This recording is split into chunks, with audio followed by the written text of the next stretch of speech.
और दुनिया में कूटनीति के समीकरण बदलते हैं तो कोई ना कोई देश प्रभावित होता है। ट्रंप ने भारत पर दबाव बढ़ाने के लिए टैरिफ बढ़ाए और यह उसी वक्त तय हो गया कि अब रिश्ते पहले जैसे नहीं रहेंगे। एससीओ समिट में मोदी, पुतिन और जिनपिंग की मुलाकात से अमेरिका को तकलीफ हुई कि भारत जैसा मजबूत सहयोगी दूसरे खेमे की ओर झुक रहा है। लेकिन ट्रंप की यह तकलीफ अब और बढ़ने वाली है, क्योंकि पुतिन का दौरा भारत की अर्थव्यवस्था के लिए अहम साबित हो सकता है।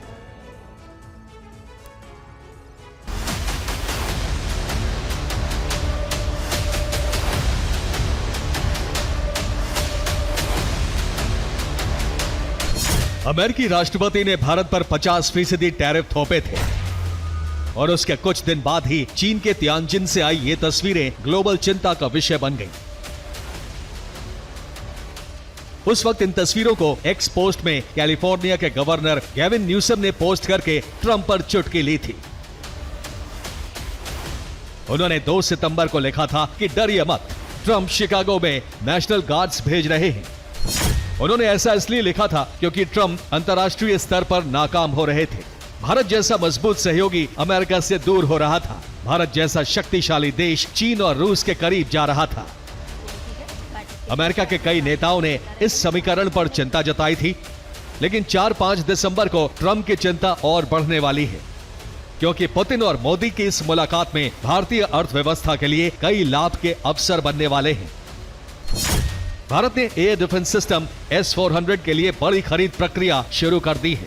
रक्षा मंत्रालय रूस की सरकारी कंपनी रोसोबोरोन एक्सपोर्ट से करीब 300 नई मिसाइलें खरीदेगा।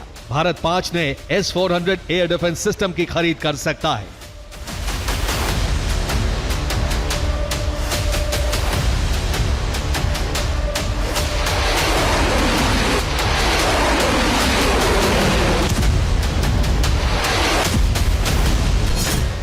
लेकिन इस बार खरीदार सिर्फ भारत ही नहीं रहने वाला है।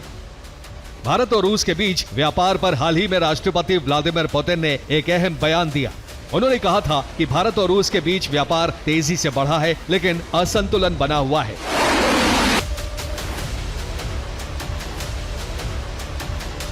क्योंकि भारत रूस से बड़ी मात्रा में कच्चा तेल आयात करता है, लेकिन रूस खरीद कम करता है। इस असंतुलन को कम करने के लिए रूस भारत से कृषि उत्पादों, दवाइयों का आयात बढ़ा सकता है। 2024-25 में भारत और रूस के बीच व्यापार रिकॉर्ड 68.7 बिलियन डॉलर तक पहुंच गया।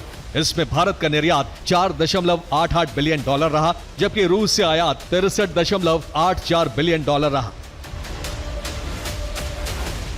पुतिन ने इसी असंतुलन की बात कही और कहा कि इसे कम किए जाने की जरूरत है, यानी रूस अब भारत से आयात बढ़ाएगा।